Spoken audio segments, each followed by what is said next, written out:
नमस्कार विद्यार्थी मित्रों, आप सर्वे धोरण 10 मांथी सिद्धि मेळवी धोरण 11 कॉमर्स में प्रवेश मेळव्यो ते बदल आप सर्वे मित्रों ने खूब खूब अभिनंदन। आज आपणे धोरण 11 कॉमर्स में विषय आंकड़ाशास्त्र जेने આપણે અંગ્રેજીમાં સ્ટેટિસ્ટિક્સ કહેતા હોઈએ છીએ, જેના ફર્સ્ટ લેક્ચરની ચર્ચા કરીશું। તો મિત્રો, આંકડાશાસ્ત્ર જે શબ્દ છે એ ક્યાંથી આવ્યો, એનો ઉદ્ભવ કઈ રીતે થયો, કોના દ્વારા એનો ઉદ્ભવ થયો, તો એના વિશે જરા આપણે એની હિસ્ટ્રી જાણી લઈએ। તો આપણે સૌપ્રથમ જોવાનું છે આંકડાશાસ્ત્રનો ઉદ્ભવ અને વિકાસ जर्मन शब्द स्टेटिस्टिक्स नो फरीथी जर्मन शब्द स्टेटिस्टिक्स नो सौ प्रथम वखत उपयोग 1749 में गॉटफ्रीड एकेनवॉले कर्यो हतो। जर्मन शब्द स्टेटिस्टिक्स नो सौ प्रथम वखत उपयोग 1749 में गॉटफ्रीड एकेनवॉले कर्यो हतो। तो के त्यारबाद शुं थयुं, तो के मोगल सम्राट अकबरना शासन दरमियान मोगल सम्राट अकबरे 1596 થી 1597 दरमियान शासन कर्યું। आ समय दरमियान अबुल फजल रचित आईने अकबरी नामनु जे पुस्तक छे मां पण आंकड़ाशास्त्रीय पद्धतिनो उपयोग जोवा मळे छे। मोगल सम्राट अकबरना शासनमा अथवा दरमियान अबुल फजल रचित आईने अकबरीमां पण आंकड़ाशास्त्रीय पद्धतिनो उल्लेख जोवा मळे छे। त्यारबाद आंकड़ाशास्त्रनो उल्लेख 1797 में त्यारबाद आंकड़ाशास्त्रनो उल्लेख 1797 में एनसाइक्लोपीडिया ब्रिटानिका में आंकड़ाशास्त्रनो उल्लेख 1797 में एनसाइक्लोपीडिया ब्रिटानिका में थयो हतो। संभावना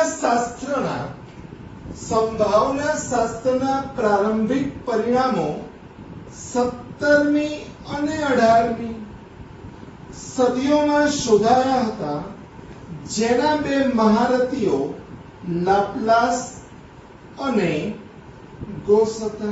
આપણને એક માર્કમાં પૂછાય કે ભાઈ સંભાવના શાસ્ત્રના महारथियों कौन हता, तो तमारे लखवानुं छे लाप्लास अने गोस हता।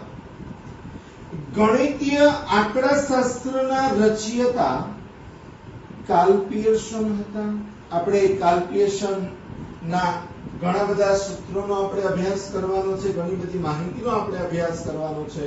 तो गणितीय आंकड़ाशास्त्रना रचयिता कार्ल पियर्सन हता। मित्रों, तो आज આપણે વાત કરી એ એના ઉલ્લેખની વાત કરી।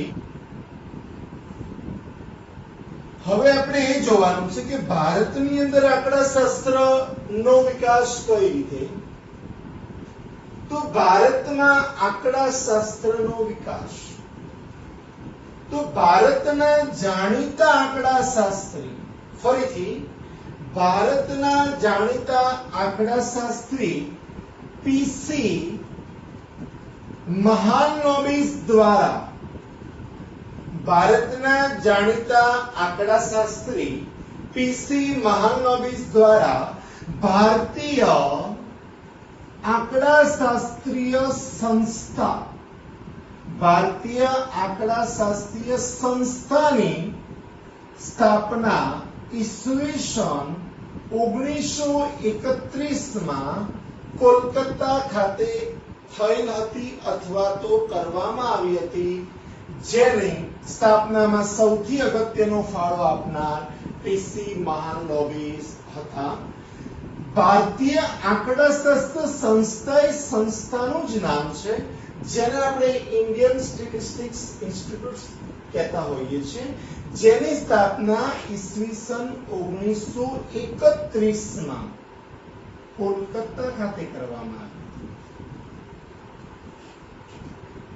આ જે સવાલ આની અંદરથી પરીક્ષામાં તમારે વારંવાર પૂછાતો હોય છે.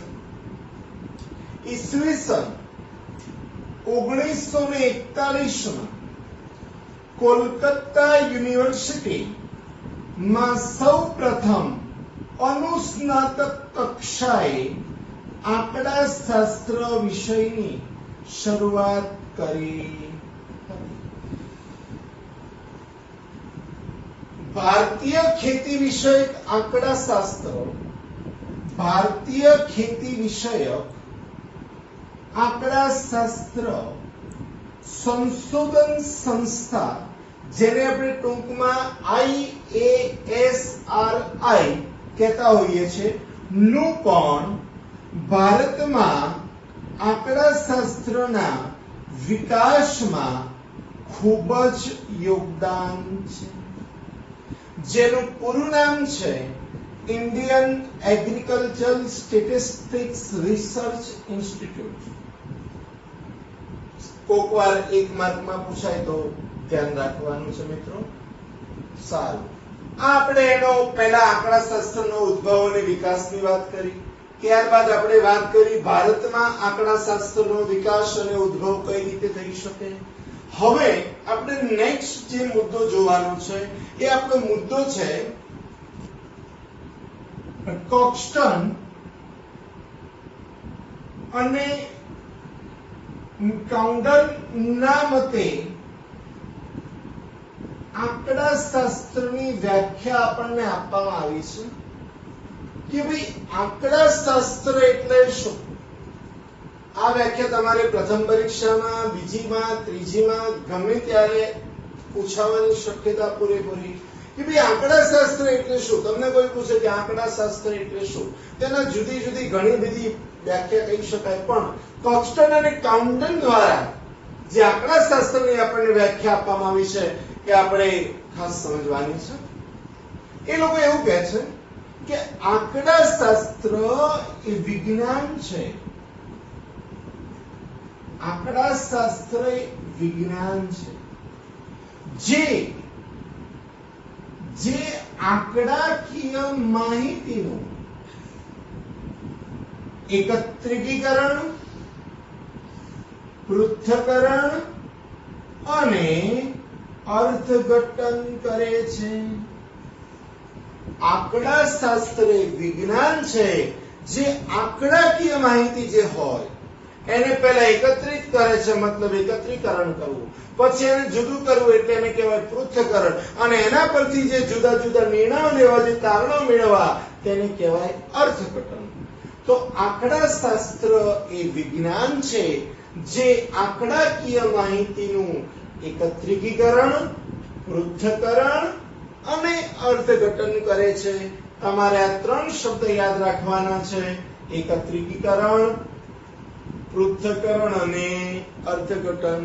ફરીથી એકવાર, કોક્સ્ટન અને કાઉન્ટનના મતે આંકડાશાસ્ત્રની વ્યાખ્યા, તો આંકડાશાસ્ત્ર એ વિજ્ઞાન છે જે આંકડાકીય માહિતીનું એકત્રીકરણ, પૃથ્થકરણ અને અર્થઘટન કરે છે. હવે આપણો શબ્દ આવે છે સમષ્ટિ. આપણી ગુજરાતી ભાષામાં એને બધા કહી શકાય કે સમષ્ટિ એટલે શું. મારા અંદાજ મુજબ કદાચ તમે સમષ્ટિ શબ્દ પહેલી વાર સાંભળ્યો હશે, જેને આપણે ગુજરાતી ભાષામાં તો બધા એવું કહી શકાય. દાખલા તરીકે, મારે ધરતી વિદ્યાલયના ધોરણ 11 ના બાળકો વિશે માહિતી મેળવી છે, તો ધરતી વિદ્યાલયના ધોરણ 11 ના જે બાળકો છે એ મારા માટે સમષ્ટિ બની જશે. તો અભ્યાસ હેઠળ આવતા એકમોના સમૂહને સમષ્ટિ કહે છે. આપણે જેનો અભ્યાસ કરવાનો છે એના જેટલા બી એકમોનો સમૂહ છે એને આપણે સમષ્ટિ કહીશું. અભ્યાસ હેઠળ આવતા એકમોના સમૂહને સમષ્ટિ કહે છે, જેને આપણે અંગ્રેજીમાં કહીએ તો પોપ્યુલેશન કહેવાય, સમષ્ટિ કહે છે. દાખલા તરીકે ધરતી વિદ્યાલયના ધોરણ 11 ના વિદ્યાર્થીઓનો સમૂહ. દાખલા તરીકે આપણે ઘઉંના ઢગલાની જો તપાસ કરવી હોય તો ઘઉંનો ઢગલો આપણા માટે સમષ્ટિ કહેવાય. દાખલા તરીકે કોઈ ક્લાસીસના વિદ્યાર્થીઓની માહિતી મેળવી હોય તો ક્લાસીસના જે વિદ્યાર્થીઓનો સમૂહ છે એ આપણા માટે સમષ્ટિ કહેવાય. શોર્ટમાં આપણે જેના વિશે માહિતી મેળવી છે એ વસ્તુ આપણા માટે સમષ્ટિ કહેવાય. દાખલા તરીકે મારે પેન વિશે માહિતી મેળવી છે તો પેનની અંદર શું છે એ મારે જાણવું હોય તો આ પેન પણ મારા માટે સમષ્ટિ કહેવાય. પછી એક પેન હોય તો સમષ્ટિ એક કહેવાય અને એક કરતા વધારે હોય તો એનું કદ વધારે કહેવાય. સમષ્ટિનું કદ. સમષ્ટિના એકમોની કુલ સંખ્યાને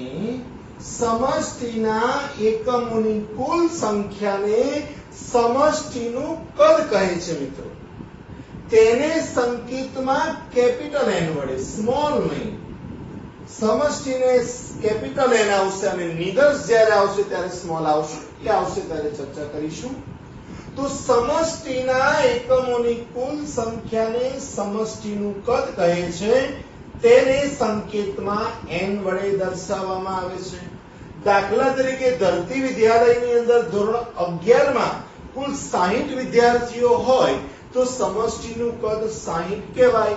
તો આપણે કેપિટલ N બરાબર 60 લખી શકીએ. ત્યાર પછીનો આપણો મુદ્દો છે સમષ્ટિના પ્રકાર.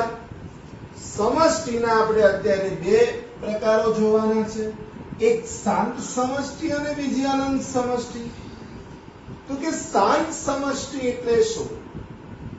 તો કે જે સમષ્ટિના એકમોની સંખ્યા શાંત હોય, જે સમષ્ટિના એકમોની સંખ્યા શાંત હોય તેને શાંત સમષ્ટિ કહે છે. તો કે શાંત એટલે કેવી? તો કે ગણી શકાય એવી. જે સમષ્ટિના એકમોની સંખ્યા તમે ગણી શકો એને શાંત સમષ્ટિ કહેવાય. દાખલા તરીકે ધરતી વિદ્યાલયના ધોરણ 11 ના વિદ્યાર્થીઓની સંખ્યા. તો ધરતી વિદ્યાલયમાં ધોરણ 11 માં 60 વિદ્યાર્થીઓ છે તો એને આપણે ગણી શકીએ છીએ તો એ શાંત સમષ્ટિ કહેવાય. તો જે સમષ્ટિના એકમોની સંખ્યા આપણે ગણી શકતા હોઈએ તેને આપણે શાંત સમષ્ટિ કહીશું. બીજી છે અનંત સમષ્ટિ. જે સમષ્ટિના એકમોની સંખ્યા અનંત હોય, અનંત એટલે ગણી ન શકાય, જેને આપણે ગણી શકતા નથી. તો જે સમષ્ટિના એકમોની સંખ્યા અનંત હોય એટલે કે ગણી ન શકાય તેવી હોય તે સમષ્ટિને અનંત સમષ્ટિ કહે છે. દાખલા તરીકે ઘઉંના દાણાની સંખ્યા, જેને આપણે શાંત સમષ્ટિ કહીએ છીએ. તો વિદ્યાર્થી મિત્રો, આજે આપણે આટલી ચર્ચા કરીશું. ફરીથી એકવાર આપણે ચર્ચા કરી લઈએ તો કે આંકડાશાસ્ત્રનો ઉદ્ભવ અને વિકાસ. જર્મન શબ્દ સ્ટેટિસ્ટિકનો સૌપ્રથમ વખત ઉપયોગ 1749 માં ગોટફ્રીડ એકેનવોલે કર્યો હતો. મુગલ સમ્રાટ અકબરના શાસનમાં અબુલ ફઝલ રચિત આઈને અકબરીમાં પણ આંકડાશાસ્ત્રીય પદ્ધતિનો ઉપયોગ જોવા મળે છે. આંકડાશાસ્ત્રનો ઉલ્લેખ 1797 માં એન્સાઇક્લોપીડિયા બ્રિટાનિકામાં થયો હતો. સંભાવના શાસ્ત્રના પ્રારંભિક પરિણામો 17મી અને 18મી સદીઓમાં શોધાયા હતા, જેના બે મહારથીઓ લાપ્લાસ અને ગોસ હતા. ગાણિતીય આંકડાશાસ્ત્રના રચયિતા કાર્લ પિયર્સન હતા. આ આપણે આંકડાશાસ્ત્રનો ઉદ્ભવ અને વિકાસ જોયો. ભારતમાં આંકડાશાસ્ત્રના વિકાસની વાત કરીએ તો ભારતના જાણીતા આંકડાશાસ્ત્રી પીસી મહાલનોબિસ, શબ્દ ખાસ ધ્યાનમાં રાખજો, પીસી મહાલનોબિસ દ્વારા ભારતીય આંકડાશાસ્ત્ર સંસ્થાની સ્થાપના ઈસવીસન 1931 માં કોલકાતા ખાતે થયેલ હતી. ઈસવીસન 1941 માં કોલકાતા યુનિવર્સિટીમાં સૌપ્રથમ અનુસ્નાતક કક્ષાએ આંકડાશાસ્ત્ર વિષયની શરૂઆત કરવામાં આવી. ભારતીય ખેતી વિષયક આંકડાશાસ્ત્ર સંશોધન સંસ્થા IASRI નું પણ ભારતમાં આંકડાશાસ્ત્રના વિકાસમાં ખૂબ જ યોગદાન રહેલું છે, જેનું પૂરું નામ છે Indian agriculture statistics Research institute. Okay, આપણે વાત કરવાની છે હવે કોક્સ્ટન અને કાઉન્ડન દ્વારા. એ લોકોના મતે આંકડાશાસ્ત્ર એટલે શું? તો આંકડાશાસ્ત્ર એ વિજ્ઞાન છે જે આંકડાકીય માહિતીનું એકત્રીકરણ, પૃથ્થકરણ અને અર્થઘટન કરવાનું કામ કરે છે. મોસ્ટ ટાઈમની વ્યાખ્યા છે. હવે આપણો પહેલો શબ્દ આવે છે સમષ્ટિ. સમષ્ટિનો મતલબ થાય બધા. તો કે અભ્યાસ હેઠળ આવતા એકમોના સમૂહને સમષ્ટિ કહે છે. દાખલા તરીકે દત્તી વિદ્યાલયના ધોરણ 11 ના વિદ્યાર્થીઓનો સમૂહ. સમષ્ટિનું કદ, સમષ્ટિના એકમોની કુલ સંખ્યાને સમષ્ટિનું કદ કહે છે. તેને આપણે સંકેતમાં કેપિટલ N વડે દર્શાવીએ છીએ.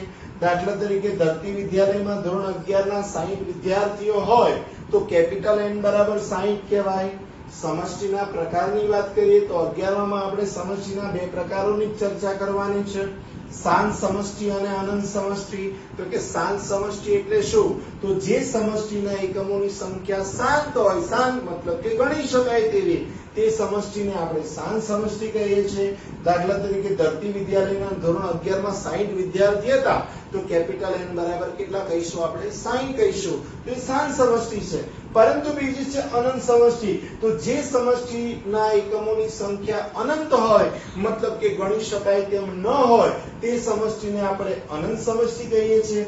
દાખલા તરીકે ઘઉંની બોરીમાં રહેલા ઘઉંના દાણાની સંખ્યા, તો એને આપણે અનંત સમષ્ટિ કહીએ. તો વિદ્યાર્થી મિત્રો, આજે આપણે આટલી ચર્ચા કરીશું.